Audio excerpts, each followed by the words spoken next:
Oke, assalamualaikum warahmatullahi wabarakatuh. Eh, Nama saya Ahmad Gal Hafiz dengan NPM 237051023. Di sini saya membuat video pengganti pertemuan sistem pakar praktikum responsi sistem pakar pertemuan kedua. Yang di sini yang dimana pertemuan kedua ini menjelaskan AI dan juga pengertian sistem pakar. Oke, yang pertama itu adalah AI atau Artificial Intelligence atau biasa dikenal kecerdasan buatan. Merupakan salah satu bidang studi yang berhubungan dengan pemanfaatan mesin untuk memecahkan persoalan yang rumit dengan cara yang lebih manusiawi. Terdapat beberapa pendekatan dalam implementasi kecerdasan buatan, antara lain pendekatan mekanik dan pendekatan ilmiah. Pada pendekatan mekanik, yaitu proses di mana peralatan mekanik dapat melaksanakan kegiatan-kegiatan yang berdasarkan pada pemikiran atau kecerdasan buatan. Kemudian di pendekatan ilmiahnya, mempelajari bagaimana sebuah komputer dapat melakukan kegiatan yang dapat dilakukan oleh manusia. Jadi komputer tuh nge-copy gitu, yang bisa dilakukan manusia dia juga bisa gitu. Kemudian di sejarah AI. Sejarah AI pada tahun 1955, pengembangan dalam bidang permainan atau game catur oleh Shannon. Kemudian pada 1956, istilah AI mulai dipopulerkan oleh John McCarthy sebagai suatu tema ilmiah di bidang komputer yang diadakan di Dartmouth College. Pada tahun yang sama, 1956, komputer berbasis AI pertama kali dikembangkan dengan nama logic theories yang melakukan penalaran terbatas untuk teorema kalkulus. Kemudian pada tahun 1963, Checkers Playing program diperkenalkan oleh Samuel. Program ini dapat digunakan untuk memainkan game. Kemudian pada 1972, Newell dan Simon memperkenalkan teori logika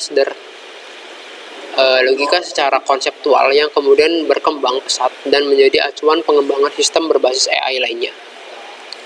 Dan terakhir 1978, Buchanan dan Feigenbaum mengembangkan bahasa pemrograman Dendra. Nah, selanjutnya itu ada pengertian sistem pakar.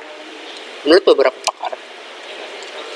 beberapa pakar, sistem pakar adalah yang pertama itu suatu sistem komputer yang menyamai atau emulat kemampuan pengambilan keputusan dari seorang pakar. Menurut Profesor Edward Feigenbaum, Stanford University. Kemudian yang kedua, software komputer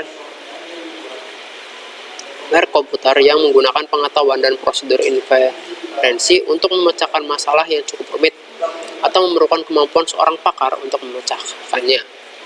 Menurut Harmon dan King, 1985. Dari pendapat di atas, dapat diambil kesimpulan bahwa sistem pakar ialah software yang menggunakan pengetahuan fakta dan teknik inferensi untuk masalah yang biasanya membutuhkan keahlian seorang pakar. Sistem pakar dalam kecerdasan buatan. Sistem pakar dalam kecerdasan buatan itu ada beberapa.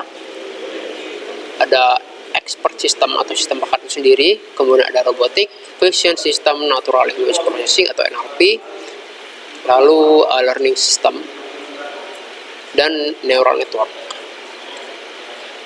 Expert system itu program komputer yang bertindak atau berperilaku seperti manusia yang ahli dalam bidang tertentu. Misalnya seseorang yang ahli di bidang kesehatan gitu. Nah, itu tuh bisa dibuat program yang menyerupai si ahli dalam bidang kesehatan ini gitu, dengan memakai keputusan-keputusan yang biasanya dibuat oleh ahli atau pakar tersebut. Kemudian robotik, pengembangan perangkat mekanis atau komputer yang dikendalikan oleh software dengan tingkat presisi tinggi, berbahaya bagi manusia. Kemudian vision system, pengembangan hardware dan software yang memungkinkan komputer untuk menangkap, menyimpan, dan memanipulasi gambar. Kemudian Natural Language Processing atau NLP, komputer dapat mengerti dan bereaksi terhadap kalimat atau perintah yang dibuat dalam bahasa natural seperti bahasa Inggris.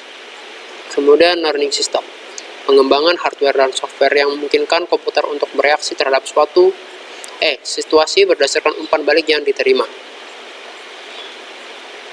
Kayak misalnya apa ya?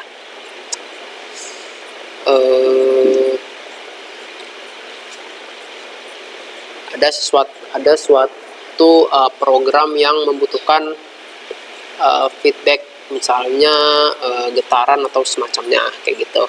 Kemudian ada neural network, sistem komputer yang bertindak seperti atau mensimulasikan fungsi otak manusia.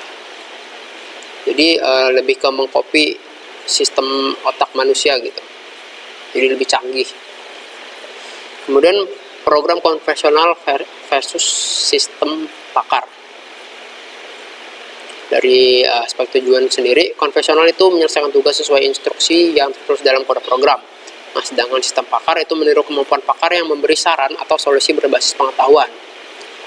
Dari segi pendekatan, konvensional itu menggunakan algoritma tetap dan prosedur yang eksplisit, dibanding kalau sistem pakar itu menggunakan basis pengetahuan, fakta plus aturan if then dan mesin inferensi. Jadi lebih terstruktur gitulah. Basis pengetahuan terbatas, pengetahuan disandikan langsung ke dalam algoritma, perubahan harus edit code. Nah, sedangkan sistem pakar itu berisi pengetahuan domain spesifik, dapat diperbarui atau diperluas berdasarkan umpan balik. Kemudian kemampuan adaptasi, untuk konvensional itu tidak bisa beradaptasi atau memperbarui pengetahuan otomatis, dan sedangkan sistem pakar bisa menyimpan, memperbarui, dan menyesuaikan aturan berdasarkan umpan balik. Bisa otomatis memperbarui, kayak mendeteksi gitu sih, mengambil apa yang diberikan. Kemudian ada pengambilan keputusan. Kalau konvensional itu hanya mengikuti logika eksplisit dalam kode, tidak bisa menangani ketidakpastian. Jadi kayak udah diatur sedemikian rupa gitu. Nah, sedangkan kalau sistem pakar itu bisa menangani ketidakpastian dan membuat rekomendasi kompleks, contoh sistem pakar medis. Kemudian interaksi pengguna, kalau di konvensional itu input langsung output tanpa dialog interaktif, seperti pengolahan kata, spreadsheet. Kalau sistem pakar itu interaktif, sering berupa dialog, konsultasi, contoh sistem pakar keuangan. Kalau contoh aplikasinya, sistem yang konvensional itu sistem operasi, program spreadsheet, dan aplikasi standar.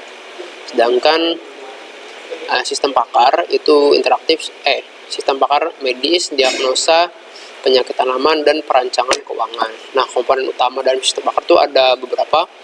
Pertama, knowledge base, inference engine, user interface, working memory, agenda, explanation facility, dan knowledge acquisition facility.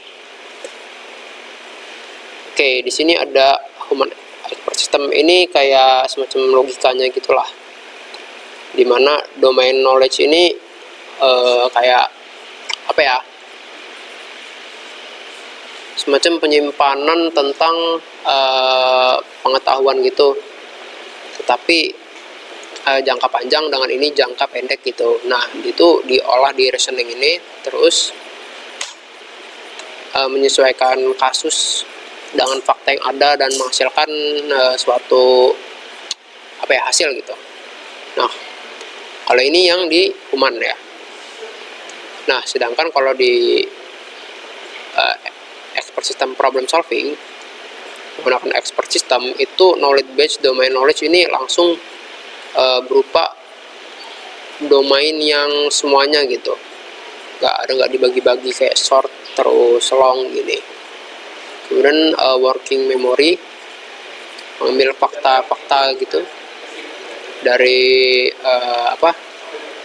knowledge-nya juga. terus dibagikan ke inference engine, kemudian user ini bisa bisa berkomunikasi lah gitu, atau bisa mendapatkan hasilnya gitu. Mungkin segitu saja penjelasan dari pertemuan 2, pengganti pertemuan 2 dari saya. Terima kasih. Saya akhiri. Wassalamualaikum warahmatullahi wabarakatuh.